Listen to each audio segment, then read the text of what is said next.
Primera parte del ingenioso hidalgo Don Quijote de la Mancha. Capítulo primero. Que trata de la condición y ejercicio del famoso y valiente hidalgo Don Quijote de la Mancha. En un lugar de la Mancha de cuyo nombre no quiero acordarme,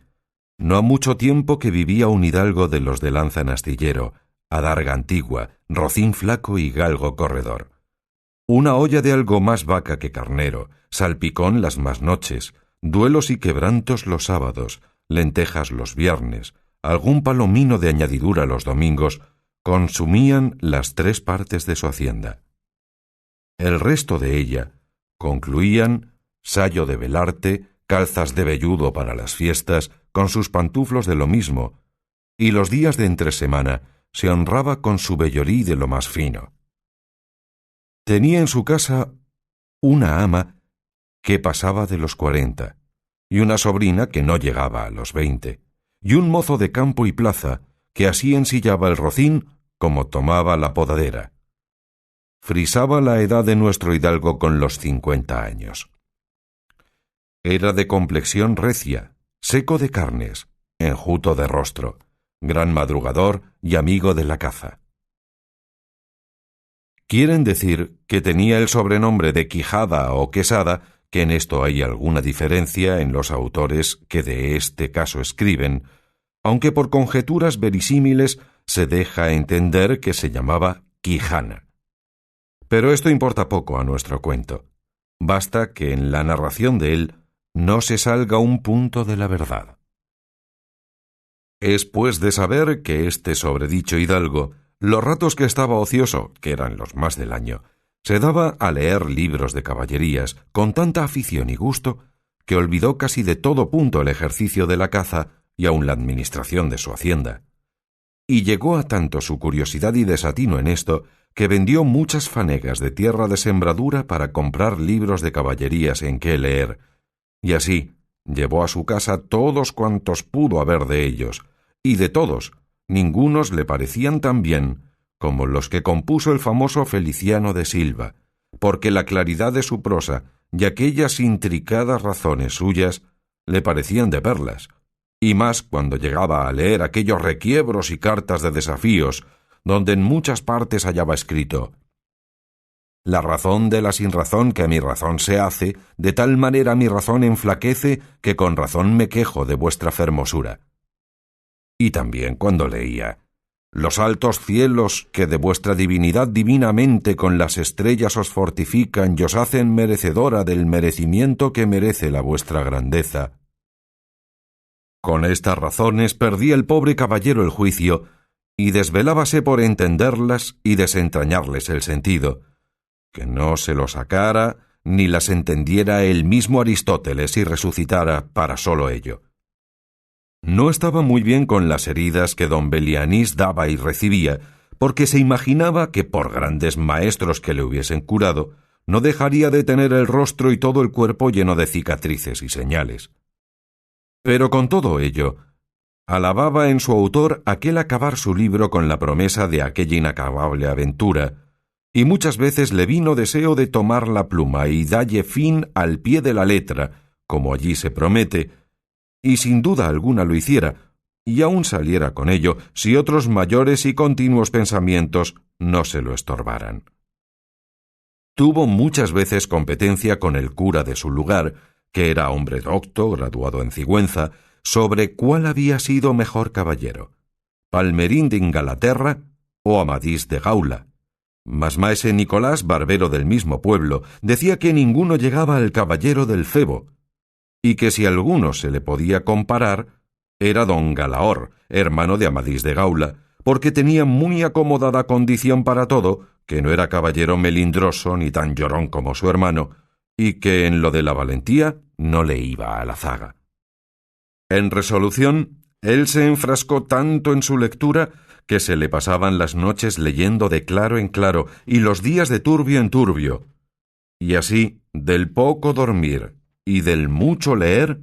se le secó el cerebro de manera que vino a perder el juicio.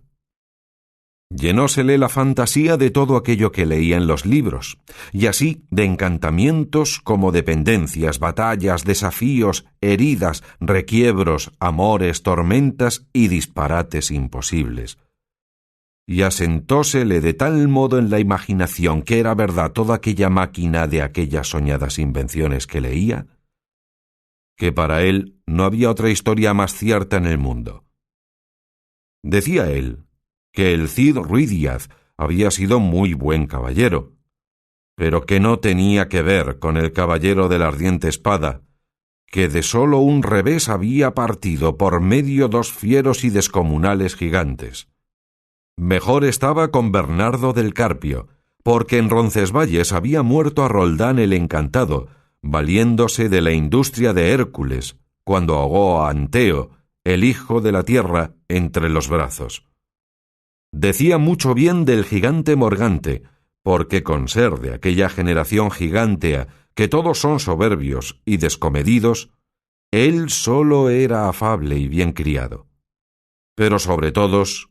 estaba bien con Reinaldos de Montalbán, y más cuando le veía salir de su castillo y robar cuantos topaba, y cuando en Allende robó aquel ídolo de Mahoma que era todo de oro, según dice su historia. Diera él por dar una mano de coces al traidor de Galalón, al ama que tenía y aun a su sobrina de añadidura. En efecto, rematado ya su juicio, vino a dar en el más extraño pensamiento que jamás dio loco en el mundo, y fue que le pareció convenible y necesario, así para el aumento de su honra como para el servicio de su república, hacerse caballero andante y irse por todo el mundo con sus armas y caballo a buscar las aventuras y a ejercitarse en todo aquello que él había leído que los caballeros andantes se ejercitaban, deshaciendo todo género de agravio y poniéndose en ocasiones y peligros donde acabándolos cobrase eterno nombre y fama. Imaginábase el pobre ya coronado por el valor de su brazo, por lo menos del imperio de Trapisonda, y así, con estos tan agradables pensamientos, llevado del extraño gusto que en ellos sentía, se dio priesa a poner en efecto lo que deseaba. Y lo primero que hizo fue limpiar unas armas que habían sido de sus bisabuelos, que tomadas de orín y llenas de moho, luengos siglos había que estaban puestas y olvidadas en un rincón. Limpiólas y aderezólas lo mejor que pudo, pero vio que tenían una gran falta, y era que no tenían celada de encaje, sino morrión simple. Mas a esto suplió su industria, porque de cartones hizo un modo de media celada que, encajada con el morrión, hacían una apariencia de celada entera. Es verdad que para probar si era fuerte y podía estar al riesgo de una cuchillada, sacó su espada y le dio 2 golpes, y con el primero y en un punto deshizo lo que había hecho en una semana. Y no dejó de parecerle mal la facilidad con que la había hecho pedazos, y por asegurarse de este peligro, la tornó a hacer de nuevo, poniéndole unas barras de hierro por de dentro de tal manera que él quedó satisfecho de su fortaleza y sin querer hacer nueva experiencia de ella, la diputó y tuvo por celada finísima de encaje. Fue luego a ver su rocín, y aunque tenía más cuartos que un real y más tachas que el caballo de Gonela, que tantum pellis et osa fuit, le pareció que ni el bucéfalo de Alejandro ni Babieca el del Cid con él se igualaban. 4 días se le pasaron en imaginar qué nombre le pondría, porque, según se decía él a sí mismo, no era razón que caballo de caballero tan famoso y tan bueno él por sí, estuviese sin nombre conocido, y así procuraba acomodársele de manera que declarase quién había sido antes que fuese de caballero andante, y lo que era entonces, pues estaba muy puesto en razón que, mudando su señor estado, mudase él también el nombre, y le cobrase famoso y de estruendo, como convenía a la nueva orden y al nuevo ejercicio que ya profesaba. Y así, después de muchos nombres que formó, borró y quitó, añadió, deshizo y tornó a hacer en su memoria e imaginación, Al fin le vino a llamar Rocinante, nombre a su parecer alto, sonoro y significativo de lo que había sido cuando fue Rocín, antes de lo que ahora era, que era antes y primero de todos los rocines del mundo. Puesto nombre y tan a su gusto a su caballo, quiso ponérsele a sí mismo. Y en este pensamiento duró otros 8 días, y al cabo se vino a llamar Don Quijote, de donde, como queda dicho, tomaron ocasión los autores de esta tan verdadera historia que sin duda se debía de llamar Quijada y no Quesada, como otros quisieron decir. Pero acordándose que el valeroso Amadís no sólo se había contentado con llamarse Amadís a secas, sino que añadió el nombre de su reino y patria por hacerla famosa, y se llamó Amadís de Gaula, así quiso, como buen caballero, añadir al suyo el nombre de la suya y llamarse Don Quijote de la Mancha, con que a su parecer declaraba muy al vivo su linaje y patria y la honraba con tomar el sobrenombre de ella. Limpias pues sus armas, hecho del morrión celada, puesto nombre a su rocín, y confirmádose a sí mismo, se dio a entender que no le faltaba otra cosa sino buscar una dama de quien enamorarse, porque el caballero andante sin amores era árbol sin hojas y sin fruto y cuerpo sin alma. Decíase él: si yo por malos de mis pecados o por mi buena suerte me encuentro por ahí con algún gigante, como de ordinario les acontece a los caballeros andantes,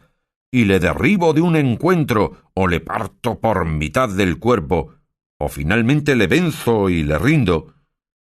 ¿no será bien tener a quien enviarle presentado, y que entre y se hinque de rodillas ante mi dulce señora y diga con voz humilde y rendida: yo, señora, soy el gigante Caraculiambro, señor de la ínsula Malindrania, a quien venció en singular batalla el jamás, como se debe alabado caballero, Don Quijote de la Mancha, el cual me mandó que me presentase ante vuestra merced para que la vuestra grandeza disponga de mí a su talante? Oh, cómo se holgó nuestro buen caballero cuando hubo hecho este discurso, y más cuando halló a quien dar nombre a su dama. Y fue, a lo que se cree, que en un lugar cerca del suyo había una moza labradora de muy buen parecer, de quien él un tiempo anduvo enamorado, aunque según se entiende ella jamás lo supo ni le dio cata de ello. Llamábase Aldonza Lorenzo, y a ésta le pareció ser bien darle título de señora de sus pensamientos. Y buscándole nombre que no desdijese mucho del suyo, y que tirase y se encaminase al de princesa y gran señora, vino a llamarla Dulcinea del Toboso, porque era natural del Toboso, nombre a su parecer músico y peregrino y significativo, como todos los demás que a él y a sus cosas había puesto.